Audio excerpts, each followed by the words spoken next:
আজ জিলহজ মাসের প্রথম জুমা, বিশেষ বরকতের দিন। বিসমিল্লাহির রহমানির রহিম। জিলহজ মাস এটি বছরের সবচেয়ে সম্মানিত মাসগুলোর একটি। কোরআন ও হাদিসের এই মাসের প্রথম 10 দিনের ফজিলতের কথা বিশেষভাবে বলা হয়েছে, আর তার মধ্যে জুমার দিন তো আল্লাহর কাছে আরও বেশি প্রিয়। আজকের এই জুমার দিনে যা করা উচিত: 1. বেশি বেশি দোয়া করা। এই দিনের প্রতিটি মুহূর্তে দোয়া কবুলের সময় থাকতে পারে। নিজের পরিবার, উম্মাহ এবং সমস্ত মুসলিম ভাই বোনের জন্য দোয়া করুন।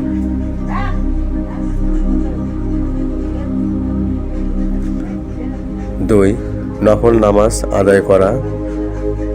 ফরজ নামাজের পাশাপাশি 2 রাকাত, 4 রাকাত, 6 রাকাত নফল নামাজ পড়তে পারেন। বিশেষ করে সালাতুদ দোহা বা চাস্তের নামাজ পড়া খুবই ফজিলতপূর্ণ। 3.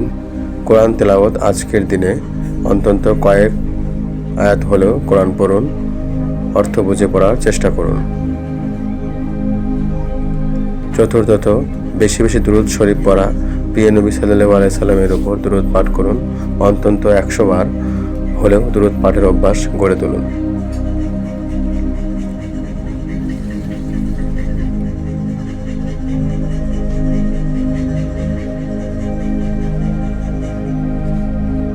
পঞ্চমত, জিকির ও তাসবিহ, সুবহানাল্লাহ, আলহামদুলিল্লাহ, আল্লাহু আকবার, লা ইলাহা ইল্লাল্লাহ এগুলো বারবার বলুন, অন্তর থেকে বলুন।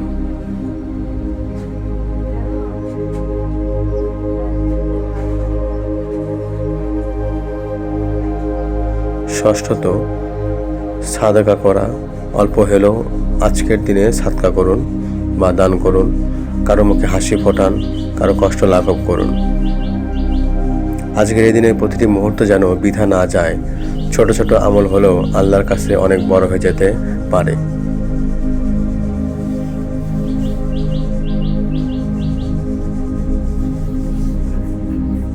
আল্লাহ তাআলা আমাদের সবাইকে এই বরকতময় দিনে বেশি বেশি ইবাদতের তৌফিক দান করুন। আমিন।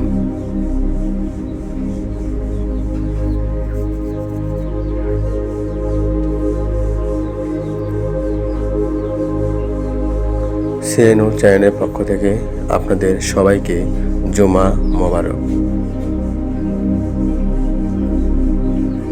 সবাই ভালো থাকবেন। আল্লাহ হাফেজ।